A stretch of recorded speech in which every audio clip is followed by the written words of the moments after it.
Thank you. Welcome, everyone. So there's supposed to be 4 speakers besides me. One is still at lunch, so he'll join us hopefully in a couple of minutes. Welcome. This will be a little bit different session to what you've seen before. There was a lot of talk about donors, journalism, and so on. We'll be talking still about journalism, but a little bit more about the product side. We have speakers from South Africa, Zimbabwe, Turkey, and Norway. I'll let them introduce themselves. And every speaker will have like a short 10 to 12-minute presentation. I'll cut them off then. Then there will be a chance for you to ask them some questions. I'll ask them some questions. And my aim is for us to get some, knowledge out of this, like learn something what they've been doing with their experiments in their home countries. So with that said, I'll give the to Nevs who'll start, and we can bring up her presentation. Yeah. Hello, I'm Nevs Mengu. I'm a journalist from Turkey. I used to work for like conventional media, TVs and newspapers, and this and that. I was on TV mainly lately. And then I had to leave TV for political reasons and this and that. Then I started on digital media, YouTube. But before even leaving TV, I was actually active on Twitter, Instagram, this and that, but not on YouTube. So after leaving TV, I started putting this weight on YouTube. I have a weekly show on Deutsche Welle Türkçe's YouTube channel. That's different. But in this session, I'll be talking about my own YouTube channel, which I've been developing for the last couple of years. Let me start my presentation and show you what my channel looks like. Which one shall I press, Georg? This one. Okay, play the video. Yeah, exactly. So that's my YouTube channel. That's a little, I don't know. Yeah, put the sound on for people to know. Okay.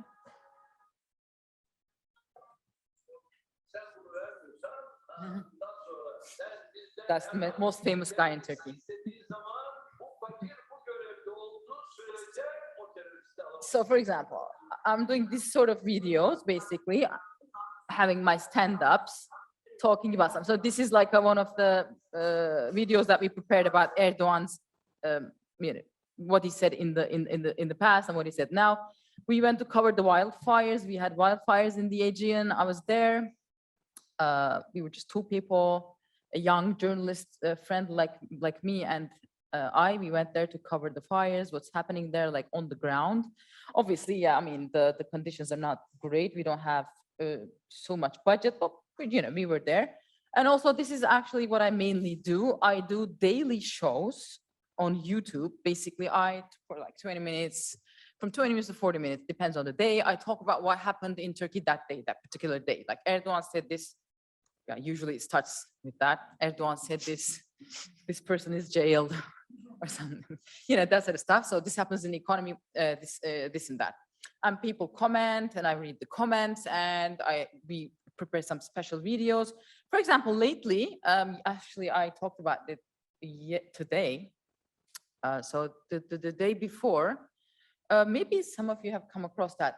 Israeli MFA spokesperson had a interview marathon. So for 24 hours, he answered questions from journalists all over the world. And they also reached out to me, and I said, I want to be in that. And I interviewed him, for example. I brought that to my YouTube channel. So that's what I'm, producing news content. That's what I'm doing.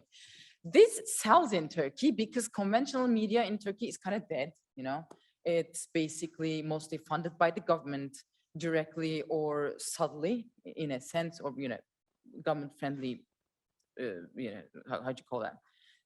Business people. And so basically conventional media is very biased, and TV channels are like, there are commentators on TV channels, and most of them are like conspiracy theory maniacs. I mean, I'm saying it bluntly, not normal people. So there's nothing to watch on TV for many people. So like my YouTube channel gets a lot of attention and viewership thanks to that. So this is what my maybe if yeah, you can just go on with the presentation. Next one. Next one. My YouTube channel looks like more or less. We can see a little bit about statistics, how Yer is going to bring them now. Now the statistics, you see mostly young people watch it. 18% of my channel, the viewers are between 18 and 24 years old. 37% between 25 and 34 years old. And 24% is 35 between 44 years old. So it's quite a young audience. And actually, this is what we have in Turkey now. Only old people watch TV. Like if you're like 60 or something, you watch TV. Young people don't watch TV. And actually, that's interesting. I came across in digital media, younger people tend to get their news from Twitch. Do you guys know Twitch? Mm-hmm. It's gaming. So there are these channels now. Actually, there's a really famous guy called Jahrein, that's his name. He's on Twitch, he's big on Twitch, and he talks about news. And he's gonna run for the elections in the parliament. He has a lot of supporters through Twitch. So that's, I mean, Turkey's kind of unique in that. But what is different in digital media and then conventional media, I'd say, especially on YouTube, you gotta have like people, your viewers wanna feel like they're part of the family. So this is what I do. I wake up, I start working, I am always on my YouTube channel, like 24/7. I answer people. I read the comments. I do something. I also upload special videos for the members, you know, special interviews, special video about insights and this and that. So I produce like 24/7 and read the comments, try to answer comments, try to produce what people want, basically. I think that's important. You got to have your own community on digital media. That's what YouTube algorithm wants. So I know, yeah, there are a lot of criticisms towards the algorithms. And yeah, I mean, it's not perfect, if it's not ideal, but I'm trying to play the game by the book, basically. We are watching the algorithm all the time. I have a team of 3 people. That's the last slide. Cansu is my executive producer. She comes from the TV too, a young colleague of mine, and Ufuk, yeah, he's the technology officer. That's what he does. He's watching the algorithm. Watching the algorithm means, for example, we're checking the news 24/7, Google Trends 24/7, and we're like catching the keywords. What are people talking about? And then we see the keyword, say people are talking about Erdogan, that day Erdogan said something, we do something about that. You know, we do the algorithm stuff. Thumbnails are really important. Actually, when you check the analytics, you see almost 73% are male viewers and 26% female viewers. Unfortunately, in Turkey, women don't watch, are not interested as much in news content as men. But I discovered something. I mean, this is not scientific or something, but it's my observation. If I put a female figure on a thumbnail, then I get more female viewership. So, you know, I kind of play with that sometimes a little bit. So basically, I mean, owning a YouTube channel is like owning a small boutique TV channel of your own. Mm-hmm. I try to take it seriously. I don't, because I'm now 40 years old, so I'm not native, what do they call digital natives? I'm not that. And my generation tend to look down a little bit on digital media, like this digital media, it's a joke, you know. Actually, it's not. It's, you got to be serious. You got to be producing seriously. You got to take it seriously, you know. But you can do journalism on YouTube. This is what I've discovered. And also all this, what they call cross click is really important. So I'm active on Twitter and on Instagram. I link my YouTube videos on Instagram and on Twitter. It's a must. Actually, we get a lot of viewers from Twitter and Instagram. The best thing you can do is if you're on WhatsApp, which means people who like your video that day, they get an excerpt from your video and start sharing it on WhatsApp. Actually, you get a lot of viewers. So you gotta basically, you know, you gotta produce stuff that is gonna shock and awe people once in a while, that it is on WhatsApp somehow. That's important. Being active, all social media platforms is important, I'd say. And I also, for example, I get these young Twitch people on my channel as guests to catch their also viewers. You know, I do that once in a while also. And other YouTubers, not all of them are news producers, something else. One say is an art producer, but still to get the, you know, cross clicks, that's important. That's what I do. Yeah, so more or less, I'll leave it here, I guess. And then okay, I have a few follow-up questions. Sure. So so the product is the channel. Yeah. there is the YouTube algorithm which you watch and you have to adjust. Now the revenue comes from two sources. As I understand, you have the native YouTube ads, and then you have a membership set up on YouTube. Have you considered setting up a membership outside YouTube, like Patreon or something else? I haven't actually, no. Okay. There are colleagues who do that, but I thought it's, I don't have time, it's too much work. But I can say, I mean, the thing is, our advantage is, because Turkish economy is like hitting rock bottom. I mean, in terms of US dollars, we're not making a fortune, but when you convert it to Turkish money, it turns into something big. So I can pay for two other colleagues, and I can run the business. Maybe if I was in the US, that wouldn't be the case, but thanks to Mr. Erdogan, since Turkish economy is bad, we can run it. But I was checking the analytics. So 1/4 of our revenue comes from membership money. And actually YouTube has a new feature. They got it from Twitch again, or TikTok. It's called Super Sticker. So it's basically, actually in Turkish culture, we have these belly dancers. Have you guys ever been to Istanbul? Belly dancers dances, and like if you put money on her bikini. So I kind of resemble that. Sometimes on live, people like donating on live. I produce something, I talk about something. If people like what I say or the news that for example, because I'm trying to bring the news that they cannot watch on TV, something special, like an exclusive report, something that I learned through politicians like that, And if they like it, they start donating you on live. So I feel like a belly dancer. I say something like, people are like pushing these super stickers like crazy. But I mean, that's a new feature on YouTube, but it's very useful. People really like donating on live because, as I said, I think it's all about creating your own community, and people feel they're a part of it. They're part of what you're doing. They feel it's their channel. So I think that's the key in a sense. One last question before I give the floor to Simon. What would you say you have to like relearn when you left TV and you started doing YouTube? Like, what was the first things that you have to like do differently? Like, what was it like for you? Yeah. Well, I mean, the thing is, TV is totally different because I mean, I always worked on news channels, so it's like 24 hours. There's a rundown you have to do. You sometimes like repeat stuff. So that's what's better on digital. You don't have to repeat. You don't have to do 24 hours. You produce your own content. You put it out there. And lately, I was always on the studio, and that makes you a little. I mean, I kind of hated that because you cannot do anything. You have to be on the studio during those times. Then it's rigid. Now on YouTube, I can be flexible. I mean, before coming here, I did my daily live and I talked about this, IPIWoCo. Like today before? Yeah, today. And then I talked about this, there is this, event. And I asked people, do you want to learn something about this event? And I'm going to tell them more about this. So this gives huge flexibility, and I'm totally for digital rather than conventional. Interesting. Okay, thank you. Yeah. Very interesting. Okay, we have one question. Okay, go on. Is there a mic we should give out to the audience, or just because we have audiences who are watching us and they want okay. 1 2 1 2. Okay, so I have actually two questions. So you were talking about the algorithm. You're following the algorithm for the news. So which kind of news are then excluded from reporting? So is the algorithm dictating you more or less what you're talking about?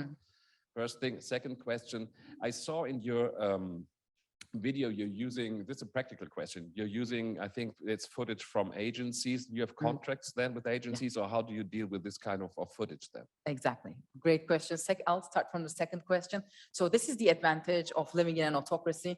What politicians in Turkey do, they use the pool system. Like they come up, they have a presser, and for example, they say, okay, we don't want all the cameras in, we're gonna give you the footage, guys. So this is like the footage of the presidency.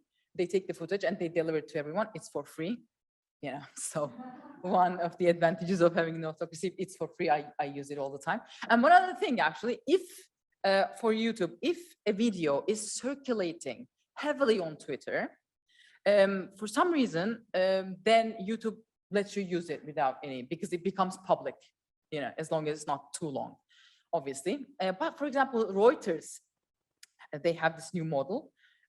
For digital journalism, you can pay per video. something, not like you don't, like, because I cannot pay, monthly, but I can pay per video. And what was the other question? I forgot.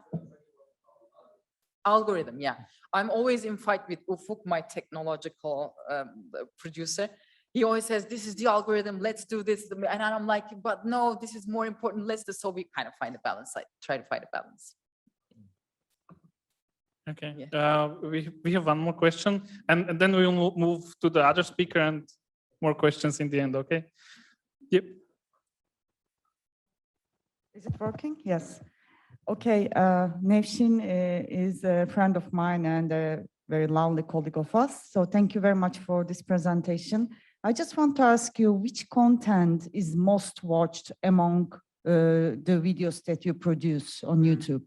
Wow, domestic politics. People want to watch politics, nothing, I mean, basically, domestic. At least on my channel. Okay. Let's move to Simon. And I'll leave it to you to introduce yourself and your outlet and what you're doing in South Africa. Okay. Hi, everybody.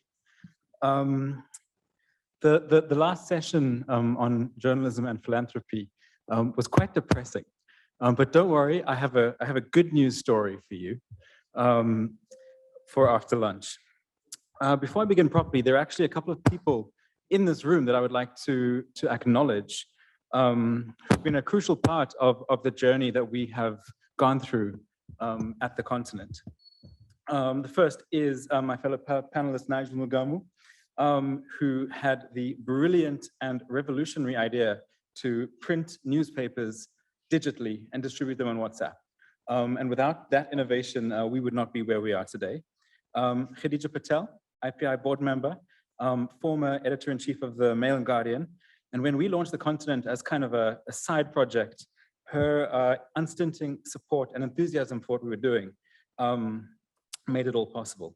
And then finally, Christoph Platte, the Africa Media Director for the Konrad Adenauer Stiftung, who, when I explained, I went to him one day, I phoned him, I said, Christoph, I've had this crazy idea.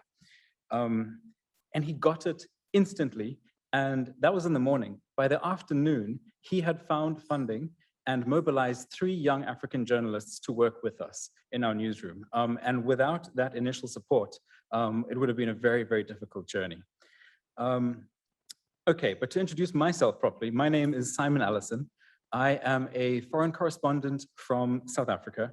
I spent most of my career traveling around Africa, reporting on news and politics and everything in between. I used to be the Africa editor of the Mail and Guardian newspaper until recently. And then I founded the continent along with my colleague, Sipho Kings, in April 2020. So this was right at the beginning of the pandemic. And remember those days, they were strange times. We didn't know what COVID was. We didn't know how we were going to beat it or if we were going to beat it. And there was a lot of information flying around. The World Health Organization actually issued a statement and said, we're fighting 2 things. We're fighting the pandemic, a health crisis, and we're fighting the infodemic, which is an information crisis. And the crisis is that there is too much information, and audiences do not know how to sort the real information from the misinformation and the fake information. So we thought about, what are we going to do to fix this problem? And what we noticed in our context, in South Africa, in other African countries that we work in, fake news and misinformation overwhelmingly spreads on one social media platform, and that platform is WhatsApp. It is extraordinarily powerful in terms of spreading information, because you can send something to one person, that person can send it to 5 people, those 5 people can send it to another 5 people, and suddenly you are talking about exponential growth. And that's a pretty cool thing. But we looked around, and it was funny. Fake news disseminators had figured out that WhatsApp was the best way to spread information. Major media houses were not present at all on WhatsApp. So this was a problem for us. There are some obvious challenges to distributing on WhatsApp. It's very hard to measure analytics. You have no control over what you publish because you can send it to people and then it keeps going and keeps going. But I think that it is a dereliction of duty. This is one of the world's biggest social media platforms, and major media houses have not yet figured out how to have a presence on WhatsApp. Oh yeah, sure. Yeah. Okay. We can go back one. That's fine. This is fine. It's fine. I'll just tell you, Javier. Yeah, it's fine. It's okay. So our solution to this problem of the infodemic was to create a new newspaper. And this was very much an experiment. It was something we did after hours, part-time from our studies in houses. And initially it was a team of about 4 of us, part-time, operating, sort of putting our own money into this thing. Initially, for the first couple of editions, my mother actually was our proofreader. That's how much it was a skeleton staff. But it worked. We put together the first edition in about 2 weeks. We had the idea, then we put together the first edition. We had to do some changes to how we think about design, how we think about editing, and I'll talk more about that later. But we sent out the first edition, and all we did was we sent it to our friends and our family, and we said, hey, we've made a newspaper. If you like it, share it with other people. And if you really like it, please subscribe to this number and we'll send you one of these newspapers every week.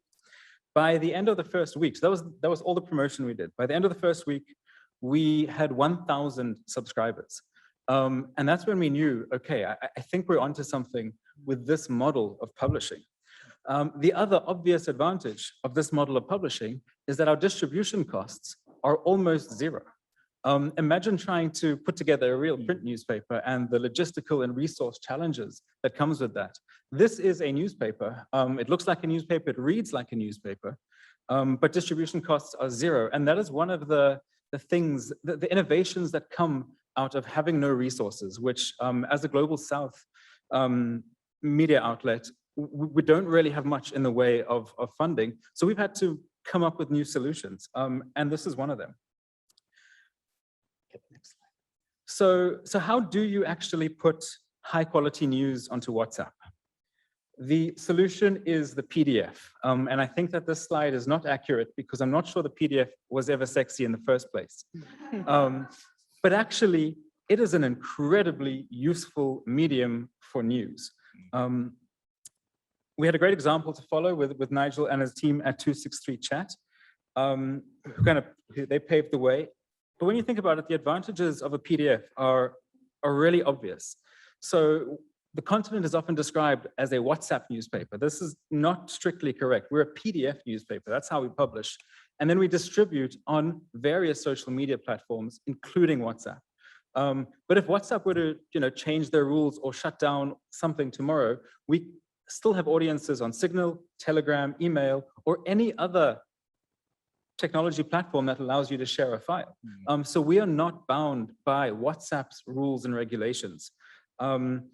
We get to dictate the design and layout, the look and feel of the product, whereas if you're publishing on Facebook, for example, you kind of have to follow their template. Everything just looks like Facebook. We get full control of the advertising space.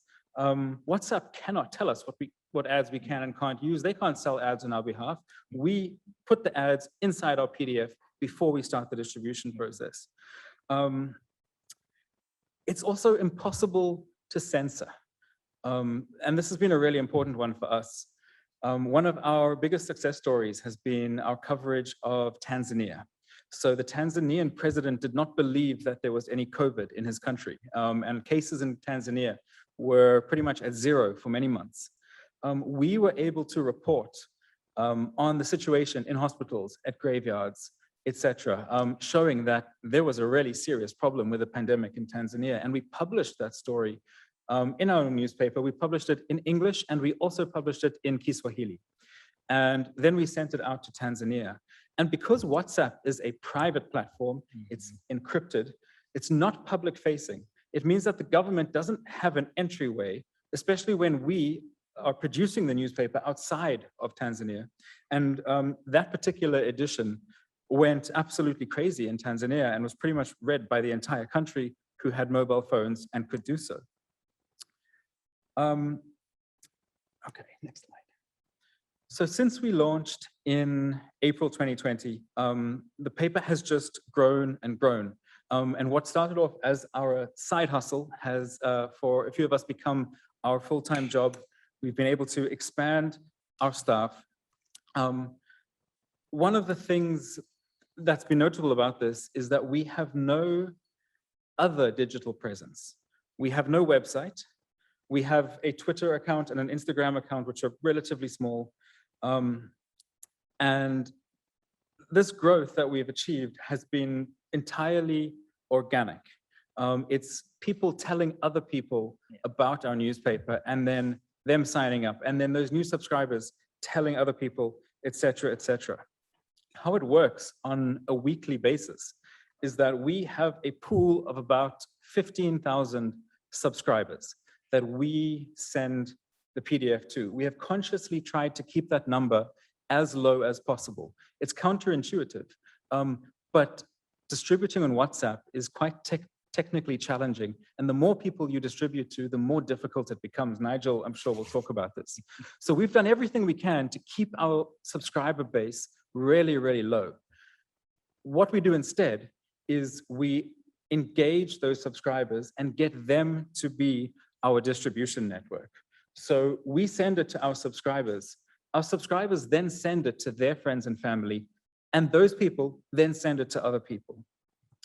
We have done quite extensive audience surveys and engagement with our subscribers to figure out what this looks like, because that's one of the issues on WhatsApp. It's impossible to measure reach. There are no analytics. Google is not telling you exactly how many eyeballs have seen your newspaper. But what we have been able to determine is that there are about 1/3 of subscribers who receive the newspaper, read it, and do nothing else with it. There's about 1/3 that send it on to 1 or 2 other individuals.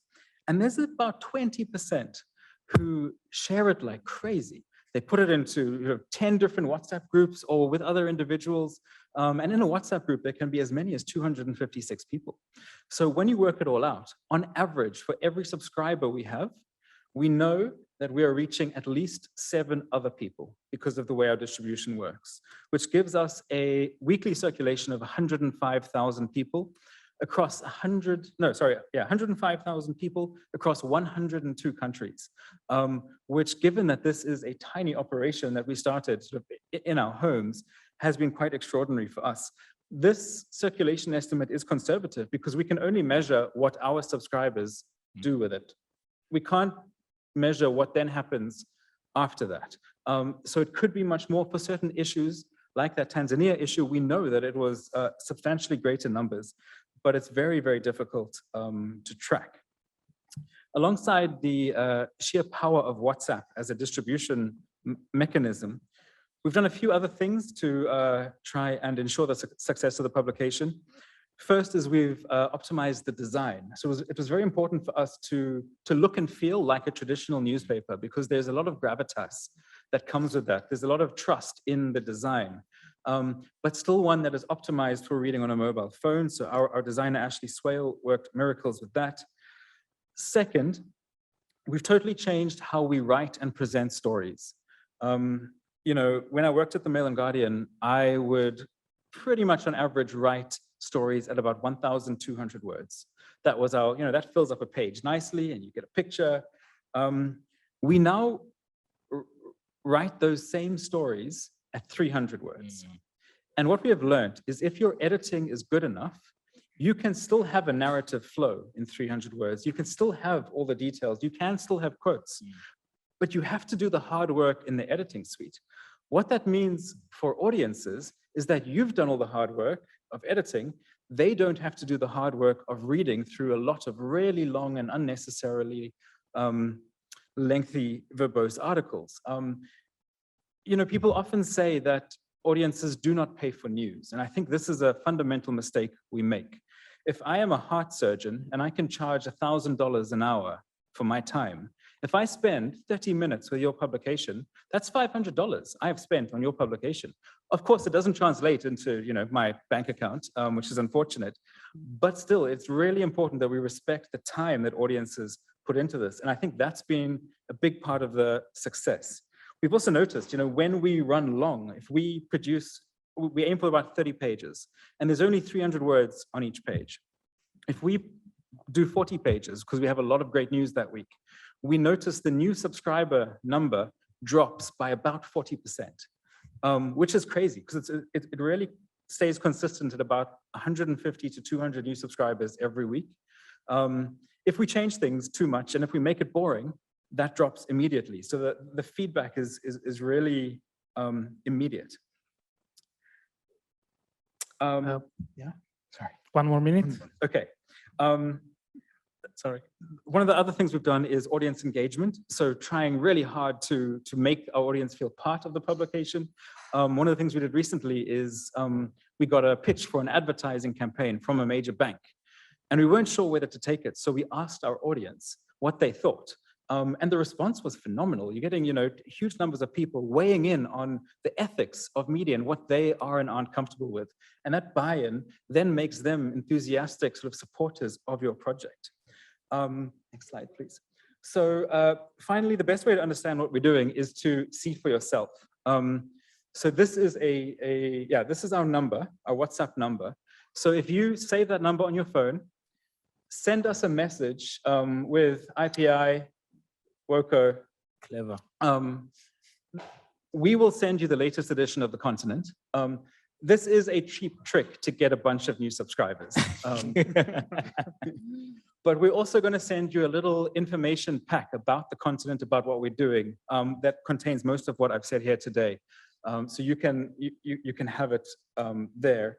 But the bottom line is that WhatsApp and messaging apps like it, Signal, Telegram, etc., offer a really extraordinary opportunity to reach new and huge audiences.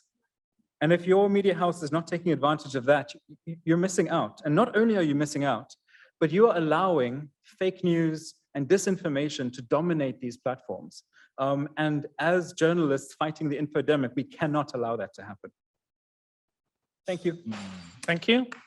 Very inspiring. Before I let the audience ask, I have one question, and it's regarding. So I haven't seen like how it looks, but like, am I right? Like it looks like the story format. So like there is a picture and some words. Absolutely. Okay. Yeah. And so the way you're trying to monetize in the future is going to be ads. So the business model is, Khadija spoke about this earlier, but the reality in the global south is that paywalls don't work, subscription models don't work. There's not enough people who have the money, the payment mechanisms do not exist. So our business model is attracting donor funding. And the best way to do that is to be really, really impactful, to have big numbers, to reach many countries. And so we've been able to raise about $500,000 in donor funding in the course of a year, which we are really happy with. But at the same time, we are exploring advertising and actually getting quite a lot of interest. We've said no to a lot of advertisers because we do not want to repeat the mistake made in the beginning of the internet age, when newspapers, put up a website, they didn't take it seriously and they sold off the space for really cheap. Once you've made that mistake, there's no going back. So we want to set the bar really high, charge premium prices for our advertising space, and attract premium clients. And it is kind of working. The other day, a major bank emailed the Mail and Guardian and said, who are an editorial partner of ours, and said, hey guys, we're not interested in advertising in the Mail and Guardian, but we do want to advertise in the Continent, and we've got a big budget to do so. So it is, that switch is happening. While I was listening to speak, I've just imagined there were some experiments regarding WhatsApp in Europe. It was mainly like people are writing. So there was like a daily moderator who sent out like texts. I believe some outlets are still doing it, but I haven't seen anyone be, sending out PDFs. When you said that, I instantly imagined like you being, like distributing PDF to countries when there's like, it's not democratically great, like as if people in like around North Korea are throwing inside USB drives. Yeah. So you're like using your PDF like a USB drive and throwing it behind the border. Yeah, that is exactly it. And we've been able to bring independent media written for African audiences into autocratic countries where independent media doesn't exist. Places like Rwanda, Tanzania have been examples of that, Ethiopia as well. And that is the power of this format, is you can publish it from anywhere, and it is pretty much uncensorable. The only way governments can censor it is to switch off the internet entirely, which does happen sometimes. But yeah, it's a really powerful medium. Mm. Any questions regarding Simon? Okay, there's one question in the back. Hello there. Hi, Simon. We've never met, but we have sort of like worked together. And I just wanted to say thank you. My name is Violet Gonda. I'm from Zimbabwe. I live in London. For the last 20 years, I've worked in newsrooms. And then just recently, in the last year, I decided to ditch the newsroom and start my own program as a freelance journalist and an independent journalist. Even though I had a large following working in at the radio station, I helped set up my country's first radio station, SW Radio Africa, 20 years ago, broadcasting from London to Zimbabwe on shortwave radio. But then when I started this new venture, I had problems because I don't have a YouTube following, although I do have a following on Twitter and on Facebook. And it's very difficult as independent journalists or freelance journalists to get that audience. But something then happened a couple of months ago when I launched my Hot Seat program. I got an exclusive interview with Tandy Newton, a Hollywood actress who's half Zimbabwean, half British. And I didn't have any way to accept my online platforms to run her interview. And Simon approached me, or I approached Simon, a mutual friend introduced us. And they actually used it as a cover story for The Continent. And that story went like viral because of The Continent. So I thank you for that. And also because of that, I'm able to use the cover picture and also just the background that, you know, when I'm looking for exclusive interviews, especially like right now, I've just gotten another exclusive interview with an African leader. And they asked like, where do you publish from? And I just sent The Continent cover picture and I got the interview. So I just wanted to say thank you. There is another role that The Continent is playing, especially for us new freelance journalists or independent journalists who need a home. And I think you're doing a great job. So thank you very much for that. Thank you, Violet. It'll be great to meet you properly after this. But you know, there is this myth that's very prevalent in donor communities that there are no good African journalists. And that's why so much funding for African journalism goes into training programs, because the idea is that, well, we have to train them because good journalism doesn't exist. And it is just totally wrong. We have worked with over 200 African journalists, illustrators, cartoonists, photographers over the course of the last year, and the work produced is absolutely world-class and can go toe-to-toe with any major international publication. I would say that, but you know, I think it's true. And so to have a platform where those talents can be showcased is also really important. Thank you very much. We'll continue with the questions afterwards. I think it makes sense if we go now with Nigel. All right, you were okay with that? That's cool. I'm cool. Yeah, I'm here. And we'll for the last second. My presentation clicker thing. So my name is, while these guys sort out the technical stuff, my name is Nigel Mugamu. I am not a journalist, or I wasn't a journalist to begin with. I'm an ex-accountant, now journalist. So for a while, some of my comrades, my colleagues in the media would say I was masquerading as a journalist. So I started a company that turns 9 actually at the end of this month. So on the 29th of September, we turn 9. We are accepting gifts of any kind, camera equipment, lots of things. So you can see me afterwards. Thank you. So here we go. So 263 Chat. I started as, so my parents are both accountants. I'm the older sibling and the only son. So my parents are in business. And of course, the plan was go and study, come back, and then you take over the business. And that's not really what happened. My parents are in retail. I've always been a journalist. So I was always a kid with the journal. So I was always writing my thoughts. And of course, the internet comes along, and then you set up a WordPress blog, and I joined social media. And this literally is how 263 started. It wasn't a publication to begin with. There was no business plan. There was nothing fancy. All it was a Twitter account and a hashtag.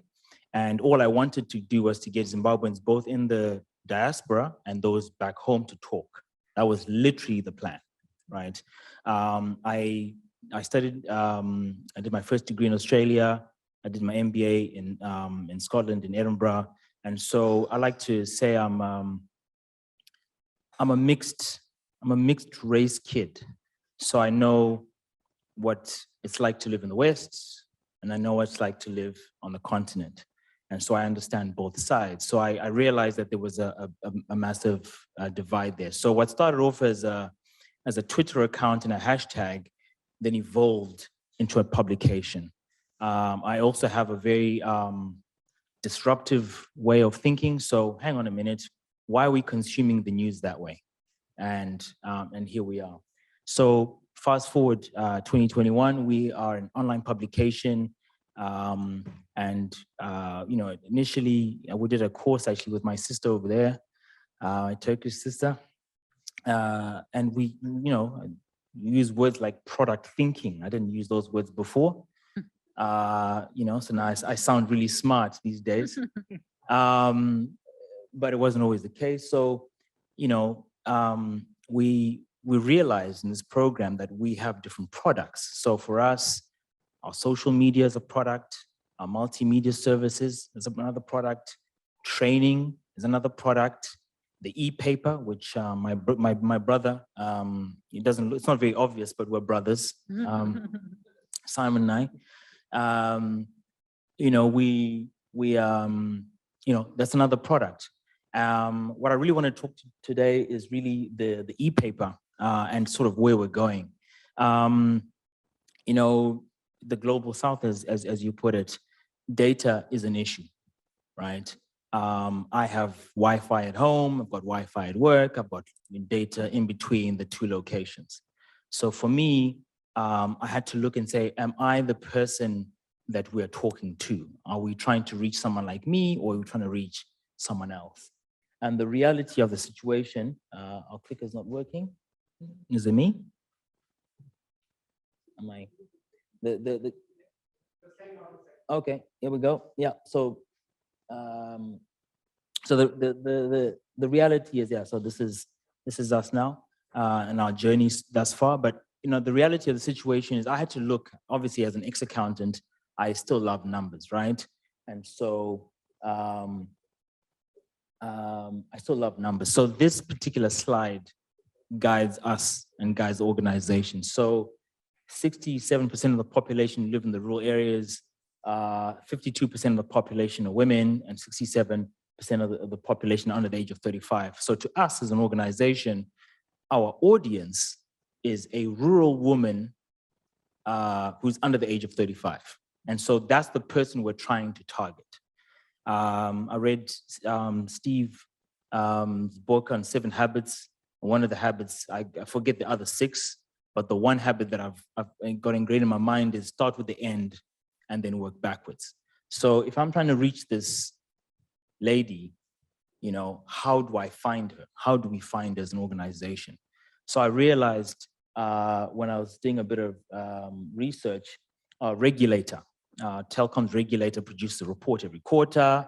I'm telling you this story because you guys also have the same sort of information in wherever you're from, right? All I did was just to look at that information and go, okay, what can this information do for us to create better products for our target audience, right?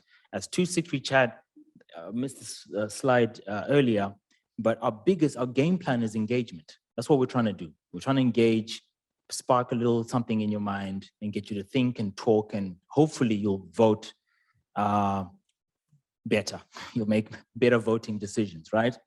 So we looked at some data. And I say we, what I meant is me. I looked at some data and I looked at this little slide here. Says 94% of the population or the mobile penetration. The next slide speaks about internet penetration. So I dug a little bit deeper, and this was 2016, and I realized, well, 50% of the population have access, or 50%. There's a 50% mobile penetration. What does that actually mean? It means some people have a smartphone, and I then dug up a little bit more, and I realized actually the internet to most people is actually WhatsApp. So what happens is they may not follow the politician on Twitter because they don't have a Twitter account, but they've either seen a screenshot of the tweet, they saw a link to the tweet, they saw the text. So someone will copy paste the text, right? Because it's less data. So I had to really think and say, well, I'm not talking to me, Nigel. I'm talking to that lady, right, in the rural areas who may have a smartphone, has limited data. How do we talk to that person? So we came up in 2017, so November 2017, 10 days or so before the coup, not coup, depending on which way you see it, we launched the 263 Chat e-paper. I decided back then that it was always going to be free, right?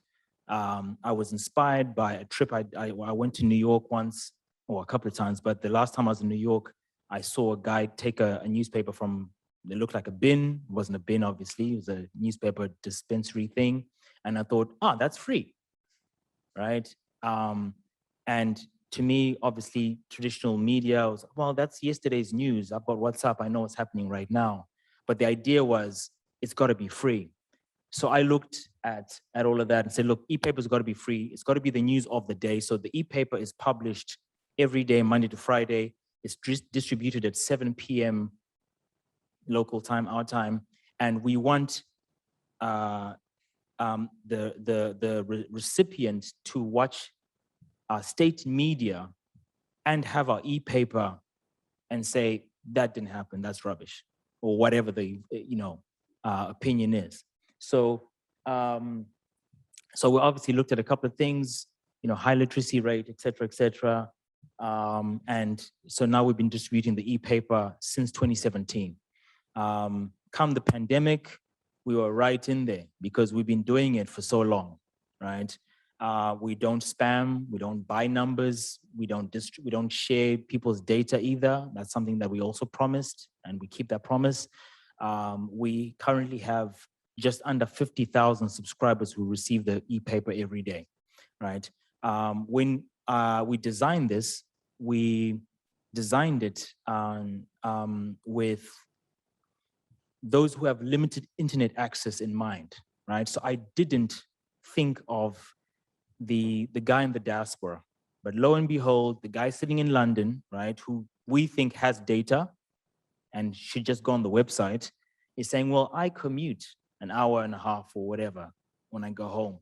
So I want to subscribe to your e-paper, and I want to read the e-paper on the train.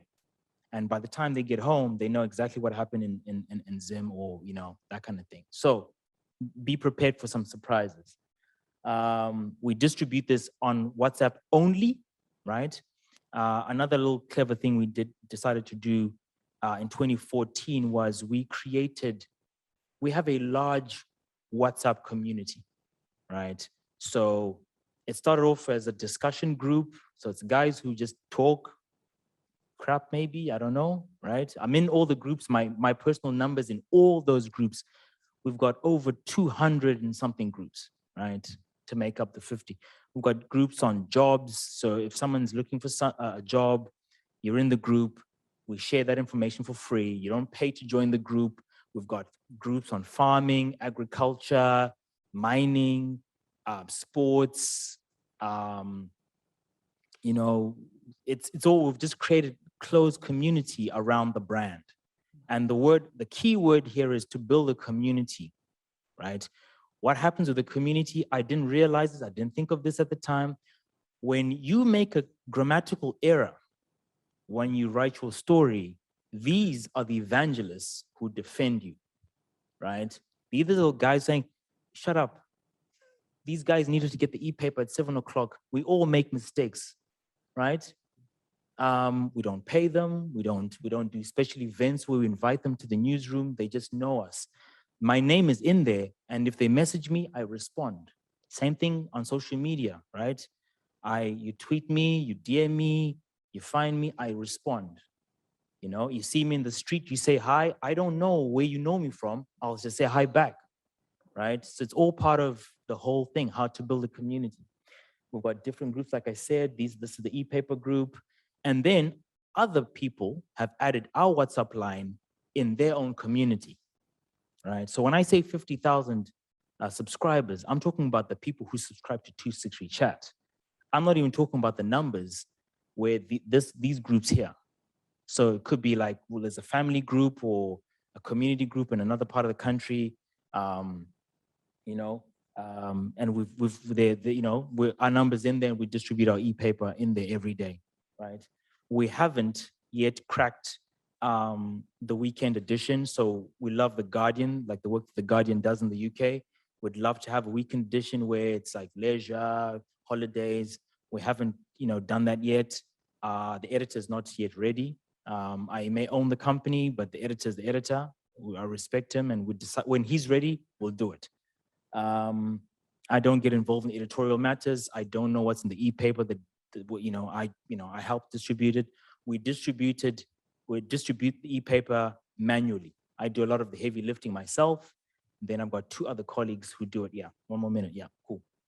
Of course, I'm just about to wrap up. The future of where we're going. The website is still very important, but because I'm facing you guys on the right, this is not the left, this is my left hand, is the website. So this is the guy with unlimited internet, right? In the middle is the guy with limited internet. That's where the e-paper comes in. On the right, we have been working under COVID at we've built an SMS platform that'll distribute news for those who don't have internet access, but for a fee. I think they call that reader revenue. So that's the future. We're about to also launch a podcast network similar to Cliff Central. So we want to compete with radio because we don't think it's being done properly. But it's always the thing in conclusion, which is the next slide. Let's think of the community. Let's think about how they receive information, how they want it, and build products to suit them. Thank you.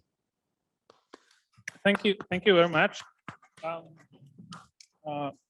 Just one question, maybe more of a note. I really love the idea that you're going into SMS. One of the things when I was thinking about you 2 guys was actually also Nevs was like somehow you still have to be living on a platform which is not yours, right? So like you have always in the back of your head, like, what if they turn it off? Like, okay, they won't turn it off, but still. SMS, podcasts, newsletters, those are the platforms which are open, right? Like no one will shut you down in theory, right? But the SMS is paid for, right? Like it's not free. It's not free. So that's why you need the reader revenue doing it. Yeah.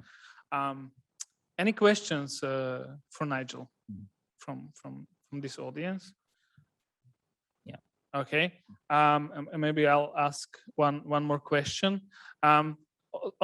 So you started on Twitter, then you moved to like the whole company started like a hashtag, then it moved to WhatsApp. I'm curious, like whether you see like the website evolving to something we see maybe in the West, that like there will be maybe a paywall or like a membership model or something else. Because like with the website, it's easier to do something like this than with like a WhatsApp group. You know, the challenge, like what my brother Simon here was saying, is that you know, paywall, and we actually had this discussion this morning, actually, was it yesterday, you know. I don't see paywalls working on the continent yet, because the first thing is there's an education around, and this is, I'm generalizing, yeah, around, because people are used to free information, free, you know, so you got to spend a lot of time saying, no, it's no longer free. And when you make people pay, then you got to give them something that's extra. So extra analytics, extra, I know my brother Dapo, they do some extra stuff for paying members, but then you got to find that balance. We've decided, let's work with SMS. You're right, someone has to pay for it. It doesn't necessarily need to be the subscriber. It could be donor X who pays. So we're still working that out. We haven't launched it yet. We're due to launch it next month, God willing. And yeah, so that's the plan. Great, sounds fine. Okay, let's move to Karl, who came to us from Norway, and the floor is yours. Thank you, good to be here. Yeah, I'm Karl. I represent Schibsted, which is a big news conglomerate in Europe, in Northern Europe, in Scandinavia. So we're primarily in Norway and Sweden, expanding into Finland as we speak. And I'll be talking mainly about Aftenposten, and I'll give you a brief introduction to that throughout this presentation. So I'll just get right into it. I think we have about 15 minutes, so make the most of it. We know that Europeans daily spend about 5 to 6 hours on their screens, whether that's on their cell phones, their laptops, or watching TV. But only about 5 to 10% of that time is spent on news. Now that's a problem for us, especially when we know that video on demand services like Netflix and Amazon Prime and others are growing rapidly. I think it was from 2019 to 2020, it increased twofold. And that means that same digital attention is not going to be taken up by news, but is going to be taken up by more videos. So we're competing against all these big, powerful companies. They have a lot of money, they have a lot of technology, and they have funders behind them who are willing to back them in their efforts to manipulate our attention. And the question is, how can we compete then, being news organizations with limited resources? And I think it starts with acknowledging how the news landscape has changed. So a lot has happened in the transition from print to digital. And I'll talk a little bit about that today, about how we're seeing this from Aftenposten's perspective, and how we're sort of acting on these changes. Now, let me give you just a brief background on Aftenposten. We are the biggest subscription newspaper in Norway, owned by a larger news conglomerate called Schibsted. We have about 240,000 subscribers, and we've been on a journey to digital for quite a while. So we've turned our revenue model on its head, starting with 80% advertising revenue to today, where we are 80% subscription revenue. So that's a big change. Digital subscriptions were introduced in 2013. And what this did with our organization was not just affect how we think about using data in business and product, but also how we use data in the newsroom. So one of the main KPIs for journalists is not just the page views or the spread that you get in social media, but to what extent did this contribute to growing our subscriber base? So really looking at sales, and this is a part of the daily habits of the newsroom, is to look at these things. But we're fortunate, right? We're in one of the most mature markets when it comes to the share of people who have paid for online news in the last year. I mean, 45% in Norway. So looking at the rest of the countries, we are very fortunate. So we have a combination of high trust in public institutions and high trust in media, and we have high purchasing power for many reasons. So in many ways, we are well equipped to both finance media and to make the transition from print to digital. But there are still a lot of things that we have not fully adapted to when it comes to the attention economy. And I'll talk about 3 shifts that we see from our perspective and how we try to respond to those. The first one is a familiar one. So we've gone from having physical distribution. Right here you see the physical distribution of Aftenposten back in the day. These guys were walking around with the newspapers from door to door and from store to store. And today it's entirely different, right? As you're all aware. Now, what that does is it doesn't just change the dynamics in terms of our competition against other media companies. You know, you would have your local paper, it would be your window to the world, and now you can go to all kinds of newspapers. It's not just that, it's also that we are competing against all kinds of others who offer stuff through screens. So it's a global competition for screen time. And the thing about these other digital products is that they're typically very low friction, right? They're typically feed-based, and they require you to make very few choices. I'm sure you all have experienced ending up doing a lot of things that you didn't plan on doing. And we don't have any of that. I mean, our products typically are a series of decisions to be made, sometimes really hard decisions. Should I read this article? Should I go and read this one? This is a cryptic sort of teaser title. Is it worth my time? All those decisions you have to make when you go to traditional front page, for example. You typically also have to click back and forth. So you click, you start reading an article, and you have to decide to go back to the front page, find another one. Nothing just kind of flows and is decided for you. We looked at this in Aftenposten and found that half of front page visit never lead to a single article view. So clearly we have a problem. We want our users to access our articles. That's where the content is. The front page is just the menu. So how do you get someone to look at more than just the menu? Now, we looked at that and we said, well, people are coming to the front page. So how about we just bring that content to the front page? So we said, well, we have to start thinking about the front page as the product. So we started experimenting with this. We said, well, what if you just land on the front page, then you start scrolling. You don't click back and forth to articles. You can choose to click to go deeper and read the full article, but essentially we do brief summaries. We explained what has happened and why it matters. And I think it's been said already that sometimes you can say a lot with just a few words if you do it right. And this is what we're trying to do. So a subscriber-only feature, and I'll get back to why we're thinking about it that way. But it really is a different way of thinking about what the product is and lowering the barrier of just engaging with the content.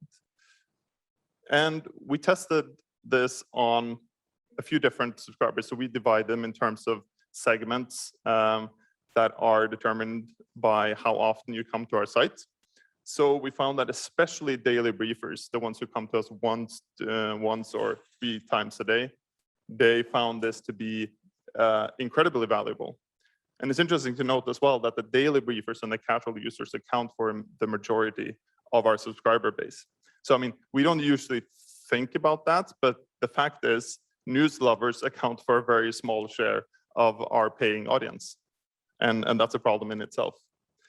Now, you might ask, if we do this, what about article views? That's where we have a lot of our ads. That's kind of where we think we create most of the value.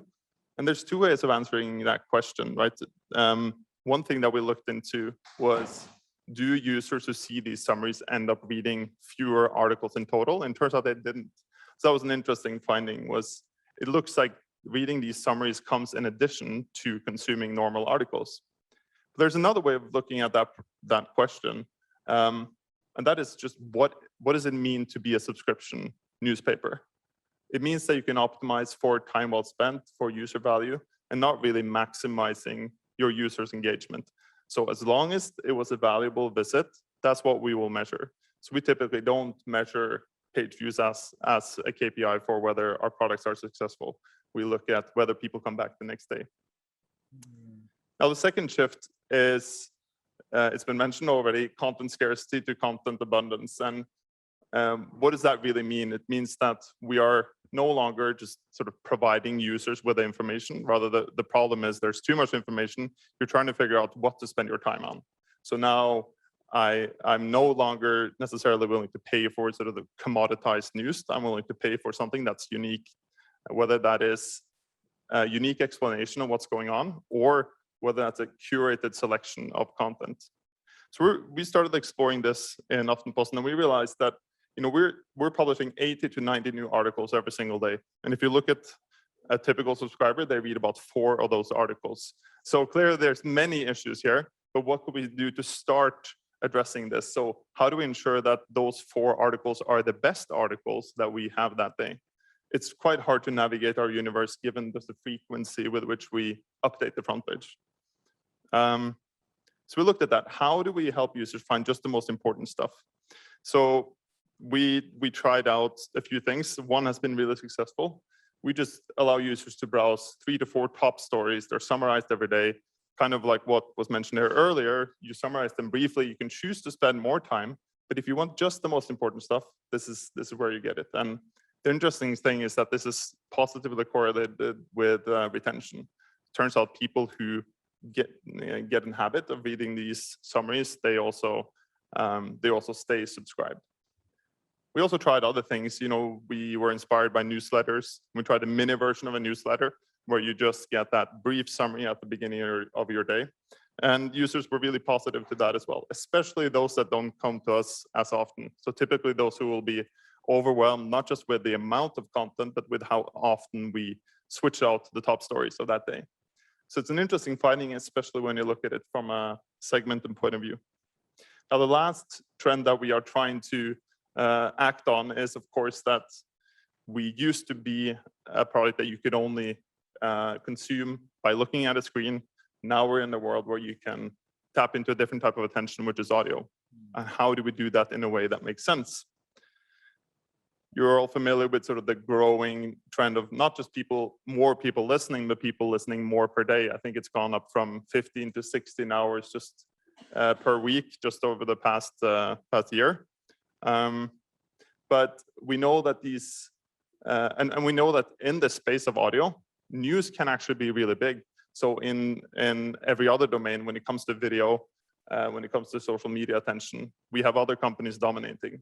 But if you look at podcast listening, for example, we account for a small share of total daily podcasts, but we account for a lot of the listening. So news in audio format is a big thing. So we could produce a lot more podcasts. That's one way of doing it. But we know production costs are high. You have to look at whether that contributes to your subscription growth over time. But we said, well, can we use text to speech instead to tell our written stories to a broader audience and tap into this audio attention, and that way increase the value of a normal digital subscription. So this is something we're working on right now. So we are creating the voice of Aftenposten with synthetic audio. I think News 24 in South Africa have started doing the same. And we think it's interesting to look at whether you can have sort of an in-article player, you can have a player on the front page, as exemplified here.